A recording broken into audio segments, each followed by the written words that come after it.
My name is Dario Hasenstab. I'm here with Balder Hagwards, and we are back with the Western Bubble podcast after a quick 2-week break. Balder, today we're talking about a variety of topics simply because if you do not talk about the world of international relations for 2 weeks, a lot of things happen left, right, and center. So today we'll first talk about my trip to the UK. I have some exciting observations to share with you. Then we have to talk about the Trump madness. And ultimately we'll talk about Eurovision again. As our loyal listeners know, we are both big Eurovision fans. Hi, Dario. Indeed, and good to have you back. Welcome back in continental Europe. And I look forward to having this conversation with you. That's the good thing about not speaking for a while. Then there's lots of things to discuss. Indeed. And I mean, I'm actually interested to talk to you about the UK because for me it was the first time in the United Kingdom, except a brief layover of 2 hours a year ago. But I've so far I've managed to avoid the UK, maybe because I'm German. I don't know. So I also had my expectations managed, right? You see a lot of videos coming out of London where there's pickpocketing happening and it seems to be an unpleasant place, and then Brexit on top of it. And you actually studied in the UK for a while. So we have you with a lot of UK experience and me with no UK experience. Yeah, and in fact, and not just that, my partner is English, so I have a lot of love for the UK, and specifically in my case, England, right? I mean, I've been to Wales and Scotland, but I lived in England for 4 years, and I had an amazing time. It was in the 1990s, so it's a long time ago, but I have a very warm place for England and the UK. Having said that, I've always shared, of course, your skepticism about where the UK is heading. I mean, the 21st century has not been kind to the UK, and the UK has not been kind to Europe.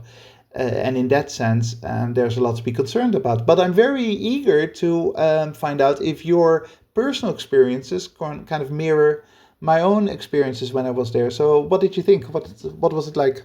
Well, let me start with the stereotypes that everyone kind of has about the UK. And I mean, I always say that I'm a quote unquote fan of stereotypes because I think it's a great conversation opener. If you meet someone from a new place and you say, "Oh, sorry, really sorry, I don't know anything about your country except the stereotypes. Why don't you put them into context for me?" Right? And then usually you get something in between of, "Oh, they're super wrong and racist," or "Oh, there is some truth to it," right? Such as Germans drinking a lot, right? So that's one of those things that you can get into a nice conversation with. And first of all, British food being bland, I always thought it was a lie. No, it's not. And I thought it was interesting that they don't even put salt and pepper on the table in many places, because it's really humiliating to ask for salt and pepper, right? To sit there and be like, "Hello, your food is delicious, but I can't taste it. Could you please bring me some salt and pepper?" So that I thought was interesting, and I really enjoyed the British politeness.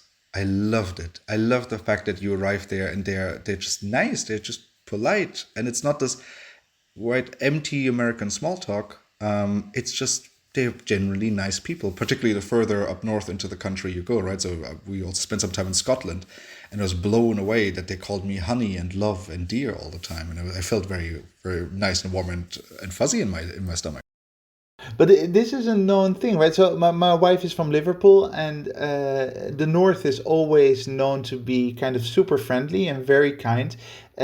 Generally, British politeness is a real thing, right? And so sometimes stereotypes are based on some kind of true reality, and in this case, that's very much so.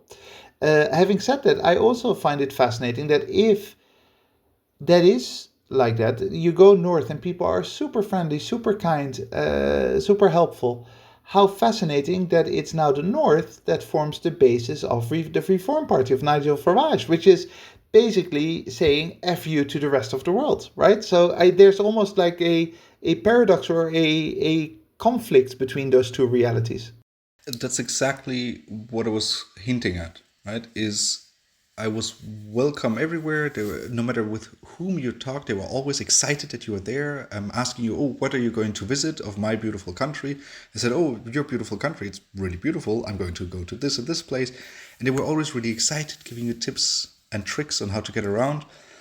And yeah, there seems to be a complete disconnect between that attitude that they have to your face and then the attitude in the voting booth, or potentially even on social media. Or maybe I just met the wrong people.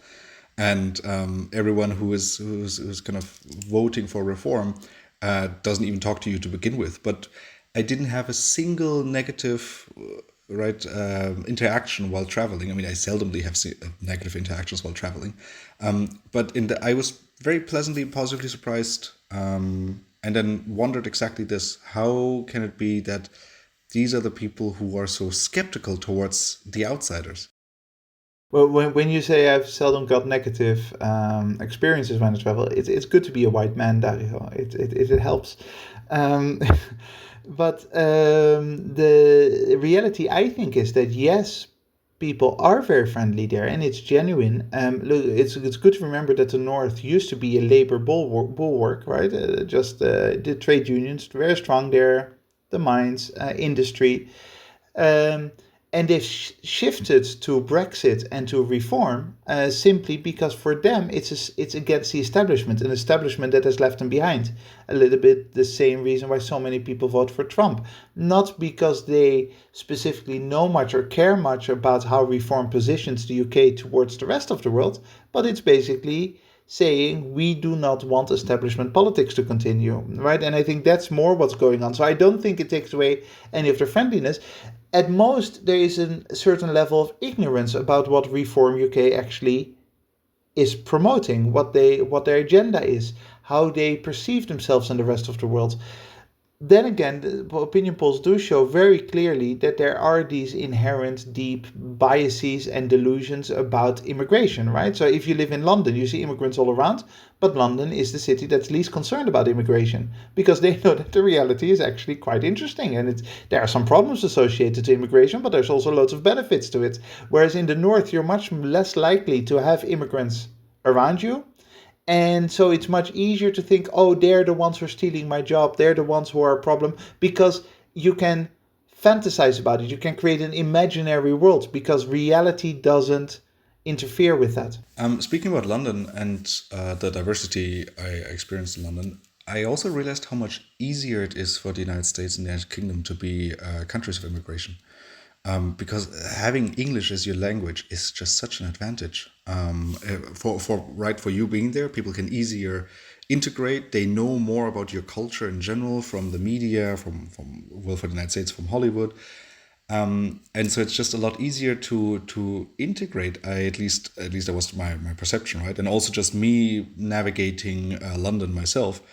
I mean, the fact that I didn't notice about myself, but I knew the tube lines by heart, because that's what we learned in primary school to learn English, right? They basically said, "Oh, tell me how to get from Piccadilly Circus to, I don't know, Victoria, and tell me what lines to use," right? So it kind of gave me a little reminder of how ever present the Anglo-Saxon world is. Indeed, and the other side of that coin is also that I have found, but this is not based on statistical evidence, but I'm pretty convinced that if there are studies out there that they would say the same thing, that on average, British people have a greater interest or greater knowledge about the rest of the world as well, even though they are not very good with languages, right? Notoriously, English people struggle to learn a second language. There is much more information out there about how the rest of the world works, which might have its roots in the British Empire when Britain was everywhere and you needed to know a little bit about Southeast Asia, a little bit about the Americas, a little bit about Sub-Saharan Africa, etc. But I've always noticed this, whereas, for example, in a country like Spain, which is a country I love to live in, you notice that Spanish people are much less knowledgeable about the world, much less knowledgeable about what's going on outside of their own country. And then the last observation I have about the UK is I remember one of the central elements for Brexit voters was the over-regulation coming from the European continent, coming from Brussels. And during my time in the UK, I felt overly regulated by everything there, right? So the first observation I had here was in restaurants that at first I just thought, oh, this seems to be a very concerned waiter. They always ask you, but do you have any allergies? And I thought, no, thank you, but thanks for asking. And then after a few days, I thought, wait a second, why is every waiter overly concerned here? Then I asked one of them, and it turns out it's the law.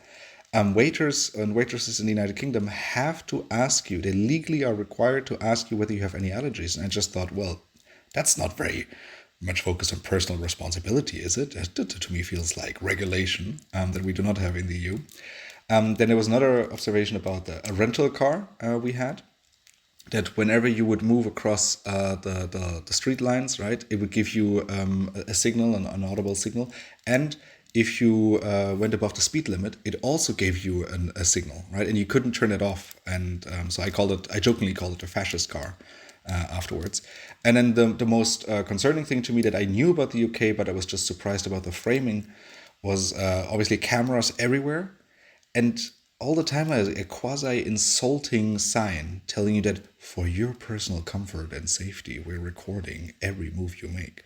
And I just thought to myself, I don't think I'm not comfortable with this. I'm not more comfortable that you film me while I'm having, right? So we were in a restaurant, in a private room, and that was recorded, right? It was just us. What is supposed to happen? The waiter is supposed to come and bring me bad food? Like, that's recorded, right? I mean, and so these three little things, I thought to myself, wait a second. The UK is not that freedom-loving country that I've always been told about. Yeah, and I don't know to what extent British people still think of themselves as somehow freer than continental Europe. I'm not sure they do. I mean, certainly my wife doesn't, but I don't know if people in the UK perceive it like that. There is a real case to be made, and that depends on your philosophical leanings, that certainly pre-Trump, the United States had freedoms that continental Europe doesn't have in terms of constitutional rights, individual protections. But the UK has always been some kind of weird middle ground between that, right? Between continental Europe and the United States. Uh, this, what you're describing, is probably some kind of combination of not having a constitution, right? That's an important big deal. And having a very strong political, cultural, social elite that essentially imposes on the masses, on the plebs, if you like, rules and regulations that in other countries would never be accepted by the middle classes. But you've got this very incestuous network all coming down to Oxbridge, Cambridge, and Oxford University, and maybe before that Eton and some other private public schools. And the word public and private school in the UK is always weird, right? Public schools being actually private and all that. But there is a very small, very close knit community of politicians, cultural leaders, intellectual leaders that all are leading media, that are leading political parties, that are leading economics, and that essentially take these steps to control the masses. And that is something that you don't see in continental Europe in the same way. It's very visible right now. I don't know if you've been following this, but already over the past decades, there has been this unearthing of how the police in the 20th century and early 21st century went after environmentalist groups in the UK. And it actually led to police infiltrating the most innocent kind of, people who just wanted to save some animals from animal cruelty and all that. But because that establishment perceives them as left-wing revolutionaries somehow, or somehow a danger to the well-being of the economic framework that's been built up, they infiltrated them with undercover policemen who then got married to some of those activists, got children with those activists, and then left them to go to the next assignment and never to be heard of again. Horrible abuse that would never be acceptable in continental Europe, but in the UK, the establishment said, who we have to infiltrate and who we have to basically mess up? Those kinds of groups that want to protect animals. And tree-hugging, revolutionary, communist, Marxist, whatever they would have called them. And that is now there's now a commission looking into that into much detail, but the media has already published horrible stories about this. And so I don't think anyone can make a serious case that people in the UK are freer than in continental Europe. It just doesn't make any sense if you look at this reality. I bet you it's the children of those weird marriages that are now throwing tomato sauce at paintings. Obviously a joke. But no, but overall, I really enjoyed my trip to the UK. So I hope that the listeners forgive me that I wasn't there for the last 2 weeks, and that maybe these insights make up for it. Does this mean that you're now going to be more positive when we analyze Starmer's foreign policy or anything like that? For it was foreign policy, 100% not. But I hope to at least understand the UK mindset a little bit better now, right? Because I'm pretty sure that if in my analysis of the UK, there's always these 5 to 10% swinging around of like being a little bit having at least a certain amount of Schadenfreude about Brexit, right? But also maybe feeling left behind, right? Being like, oh, why do you leave me? Like, why do you leave my cool club of the EU? And just your typical German UK rivalries, right? That whole thing of 2 world wars and 1 World Cup, which is never ending, I, I, al- childish, bored. I Like, always have to laugh about that because it's so stupid. It's so ridiculously stupid. it is so stupid. And so you perceive yourself as the adult in the room, right? Because of that. But you're still slightly annoyed by it. I assume subconsciously in the end. So maybe those 10% that maybe kind of blinded my analysis of the UK, maybe they're down to 5% now. But lovely people. I mean, I would never wish anything bad upon the British. They make way too good tea for that. Wow. Oh, English breakfast tea, or as the Scottish call it, breakfast tea. I mean, the last little observation, right? Is how weird must it be to live in the same on the same island, but not in the same country, and like a part of your population really doesn't like the fact that you own them or rule them, right? You don't see many Union Jacks in Scotland, and all these little nitty gritty things, right? Of calling it breakfast tea, not serving English breakfast, but serving Scottish breakfast and throwing haggis into that. By the way, Scotland, you need some help. That's disgusting. But apart from that, very very lovely experience. Yeah, I'm glad to hear it. A tiny little bit of a factual correction there. You called it Union Jack. Union Jack is only when it's on a ship. Otherwise, we refer to it as Union Flag. Just, I'm just saying that because I think everywhere around the world people call it Union Flag. Sorry, Union Jack. But it only refers to it on the Navy. Very interesting. I do not think anyone knows it. That's one of those like things that's really cool to know at trivia night. Who says that the Western Bubble podcast isn't also educational? All right. So speaking about education, but we unfortunately we have to talk about Donald Trump again. It's he's making it really difficult for us not to. And Donald Trump is in a bit of a kerfuffle, let's call it that, with Harvard University, right? So I think we can safely say maybe the most prestigious university in the world, at least if you talk to people, I would say that they perceive it that way. And Trump picked a fight with them, already cut all the public funding to them for not getting rid of DEI policies and not changing university leadership to more align with his personal policies. And so yesterday, or I think the day before, for transparency, it is the 23rd of May, when we're recording this, the Trump administration took away the license to host foreign students, which means that basically all 6,500 students, I think it was, who are currently enrolled at Harvard, need to leave the university or transfer, and they're not allowed to take on any new foreign students. Yeah. So the new contingent, the cohort that has been accepted for the 25-26 academic year now is in trouble. This is in the context of them already attempting to defund Harvard previously, and crucially, I would say, Colombia giving in to Trump, right, when it comes to the Palestinian protester. So there is a complex context here. If I were American, and I've said this already 2 or 3 times on this podcast, I would be freaking out about the future of my country. I really would. Because a government, a president using taxpayers' money to basically go after political enemies. I mean, I just remind me, Dario, we've seen this somewhere before, a play where this is kind of happening. It just reminds me of something, but I can't quite put my finger on it. Right? I mean, I think neither of us wanted to call Trump a fascist in November, but I've seen this play out. Well, I didn't see it, but I know that this played out in 1933 Germany. Right? It's almost a really bad copy of what the Nazis did. No, and exactly that. And I cannot emphasize this enough. I mean, I have never in my life used the word fascism to discuss Trump until now, until 2025. Because people use the word fascism as just, hey, they're too right wing. You know how left wing protesters call anyone who is slightly positive about capitalism, a fascist, and that kind of thing. So the word has lost a lot of its meaning. It's just, like so many words are just being thrown around without any care. And I very purposely, not during his first term, not I've never used words. In fact, my argument was always about Trump. Look, he's not intellectual enough to be a fascist. In the sense, he has no ideology. It's just about his own narcissism. But now in 2025, and now with this with Harvard, you can see that at least the people around him do have a agenda much more clearly than during the first term. Trump himself is getting older. He always was a relatively simple man. He's getting simpler by the day.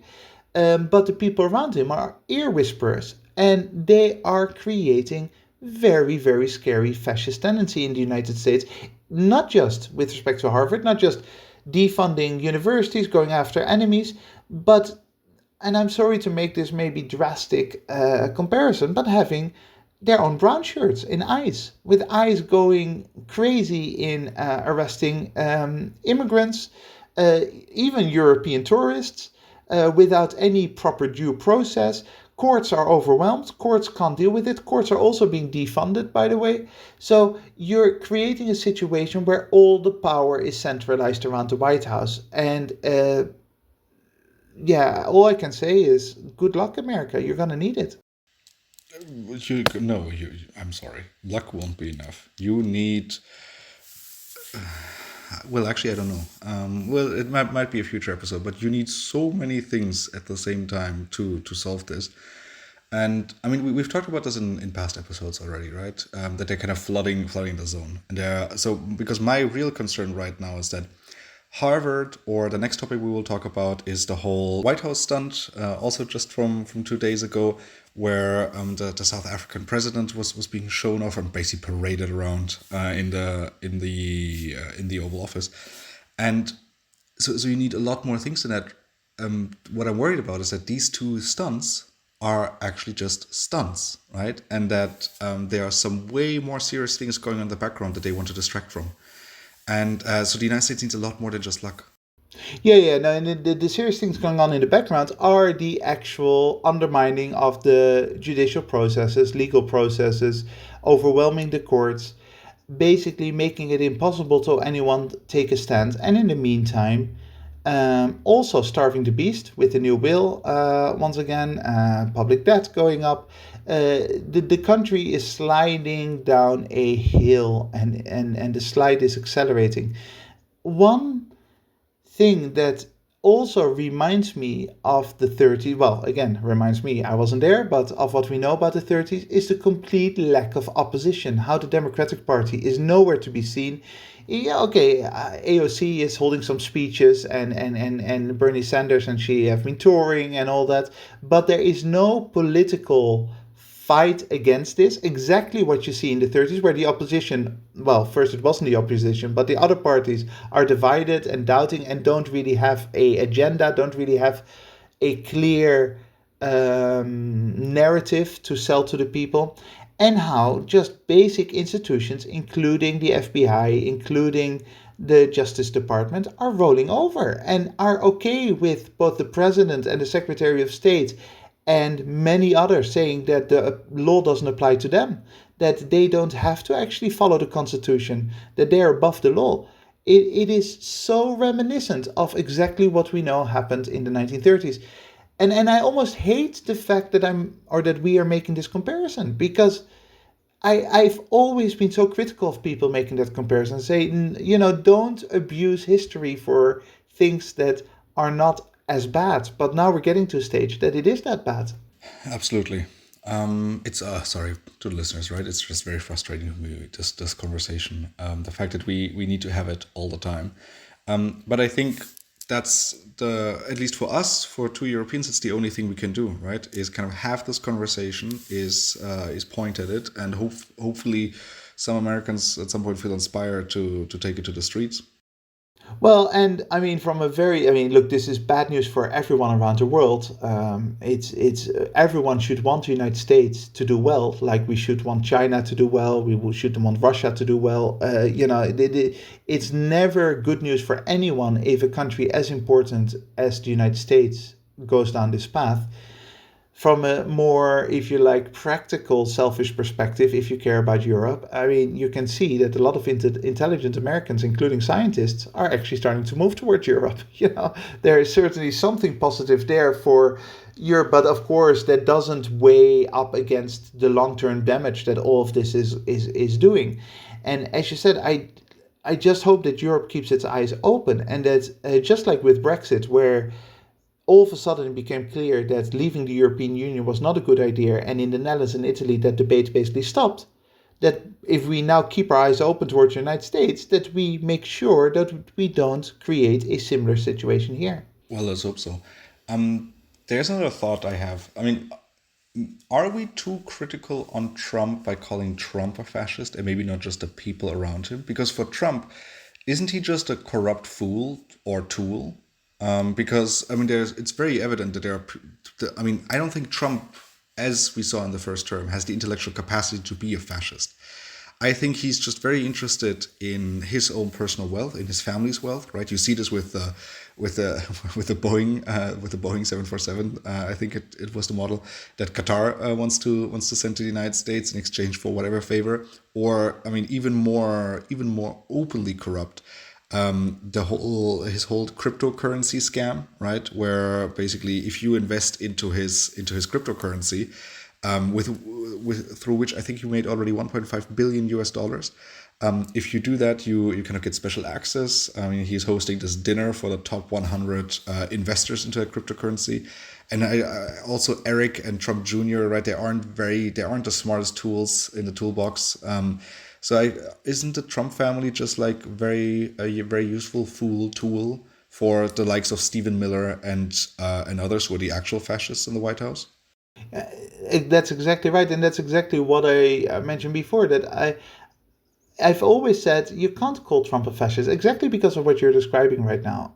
He doesn't have an ideology. He doesn't care or know about these things. He's a narcissist, and I'm sorry to use psychological analysis without being his psychologist, but it's quite clear. It's about him, his own wealth, his own ego. He wants to be the man. He wants to be respected. He wants to be. All of those things are completely obvious.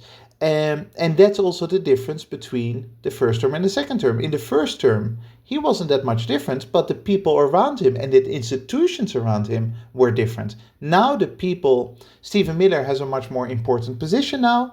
The people that used to be sort of the adults in the room are all gone. And you've got the billionaires. By the way, once again, similar to businessmen and in Nazi Germany, you've got billionaires who see profitable opportunities here and who are also walking around with some kind of god complex, believing that they are the ones who can steer society in the right direction. So it is the surroundings, it's the environment that creates fascist dynamics. I would never ever call Trump himself a fascist. There's no evidence for that, but he is creating a fascist society.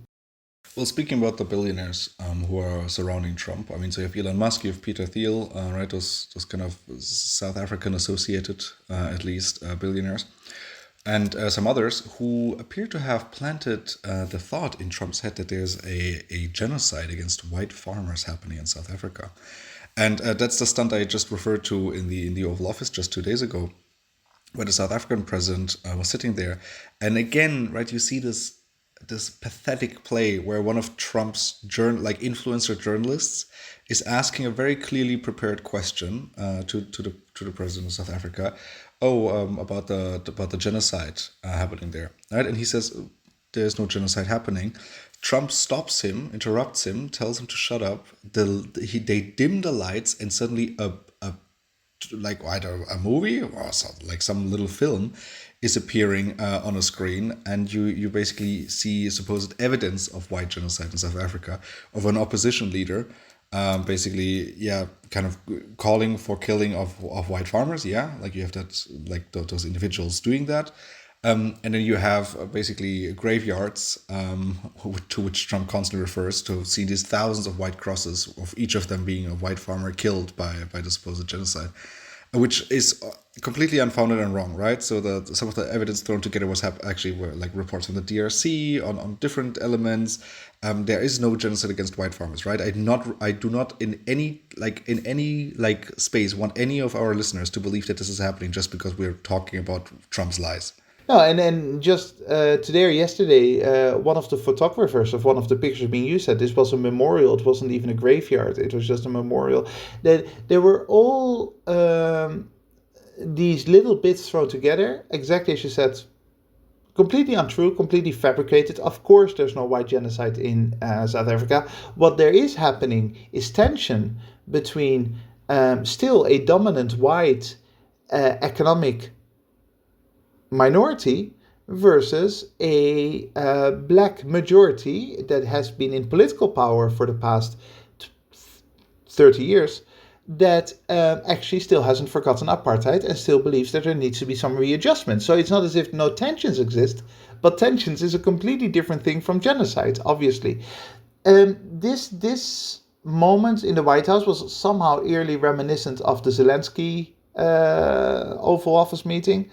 It was, as you said, clearly a setup, and that is the scary thing about these situations, that Trump has no clue about Ukraine. Trump has no clue about South Africa.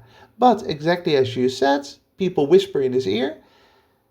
I mean, Musk is obviously an important influence, but also sort of the white supremacy groups that both Trump and others have been trying to please feel very comfortable with this idea of poor whites being somehow persecuted because that fits the narrative of racism against us poor white people. There was even this stunt of the 59 South Africans who were given asylum in the United States. I mean, it would be funny if it wasn't so serious, right? I mean, sorry. And Ramaphosa, to be fair to him, I think he dealt with it as well as he could. He was clearly prepared for something. I don't think he was prepared for this. How do you prepare for this? How do you prepare for this? I loved that at some point that he said something along the lines of, "I'm sorry, Mr. President, that I don't have a plane to give you." And then Trump, in his corrupt idiocy, answered, "If you had a plane, I would accept it." Basically signaling to the world, "I'm open for business. Just give me planes, give me wealth, I will be your friend." So I kind of appreciated the way Ramaphosa went about it. But of course, it was a ridiculous and horrifying moment once again. And it's those people who whisper in Trump's ear, the billionaires, the extreme ideologues. To some extent, there is some kind of evidence that these billionaires are also developing their own ideology, right? Thiel certainly. Musk is always a bit of a weird one, but Thiel and others around him, they really seem to believe that the future is them as a godsend, basically controlling American society and even controlling the world, because hey, they are the billionaires, so there must be something really special and really amazing about them, and they are sort of the philosopher kings who now need to run the United States. So there's this weird kind of combination of the billionaire delusion plus white supremacy happening, and those people are surrounding Trump, and that is leading to a situation that Balder in 2025 calls the United States sliding as a country that is sliding towards fascism, which if you had told me this 5 years ago, I would have said you're crazy. I don't use fascism to describe these things. I couldn't find a good transition from Trump to Eurovision, but I may have coined some absolutely outstanding terms while I was watching Eurovision about a week ago. Let's talk about the European Super Bowl or the European Electoral College, which I invite our listeners to look up why that would be the case. But as a quick reminder, right, so we are big fans of Eurovision, at least I am, and you, I think, watch it for second-hand entertainment. I think would be a fair assessment. We talked about it extensively last year, right? So for the listeners who don't know, Eurovision is this European music show where the European countries compete against each other. It's all funny, and there are some ridiculous songs that come out of it. And in the end, there's one winner, and we have to listen to that song for the next 3 months. That's it, right?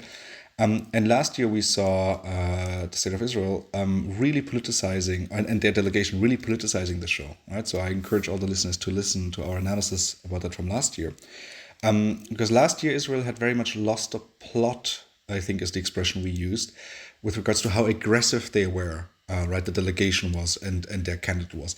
This year they had a different candidate.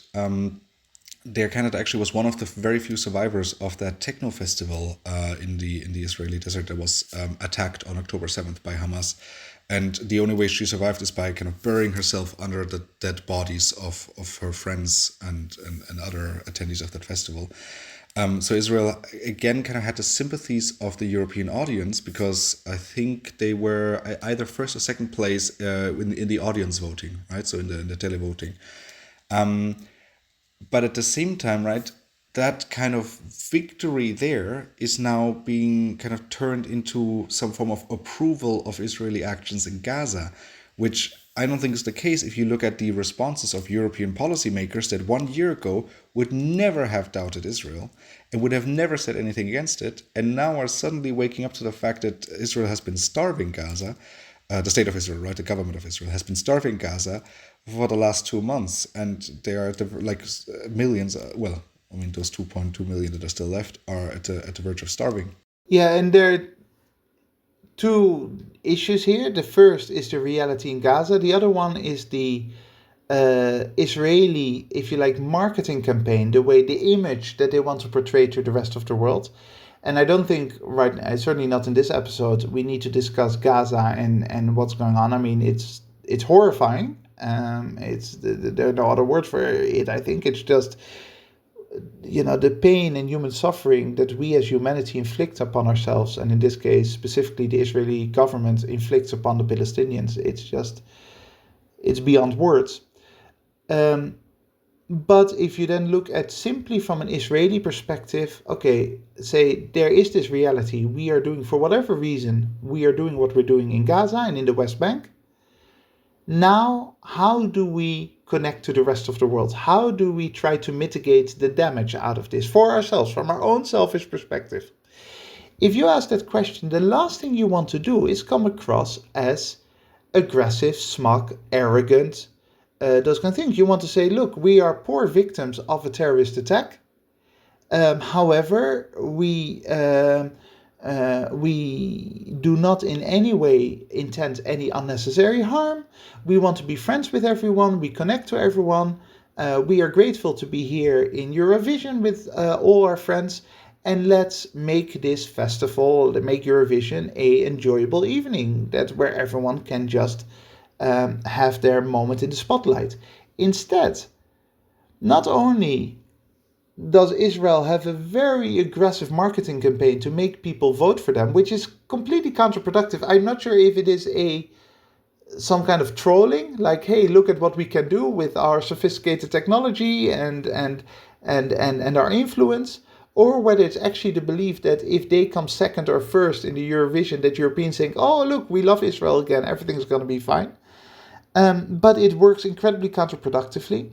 And also, to a certain extent, the choice to make this singer the delegate is, of course, completely misjudged in today's scenario, right? Because if Israel had moved on and wasn't bombing Gaza, then maybe people would be very happy to, okay, look, you're a brave woman, you survived this horrific terrorist attack, we appreciate it. But that's not the case. Israel is in the middle of a military campaign, and therefore that woman is now a propaganda prop. And not just that, the lyrics of the song, I mean, I can't remember all of them, I didn't memorize them, my apologies, but they go along the lines of there will be a new dawn, life will go on. Well, that is kind of unfortunate to sing that at a time that you're killing thousands of Palestinian children, right? That's probably not the right moment to make that statement.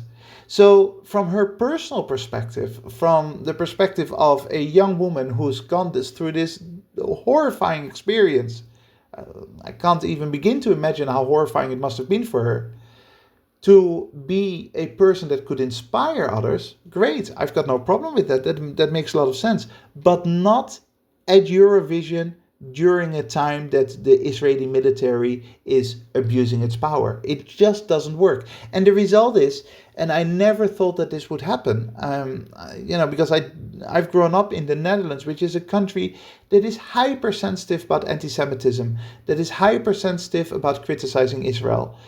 I can't believe that we're now at a stage where the Netherlands is actually actively criticizing Israel and boycotting Israel. I think it's a good thing. It needs to happen. As a Dutch citizen, I'm happy that my government is doing that.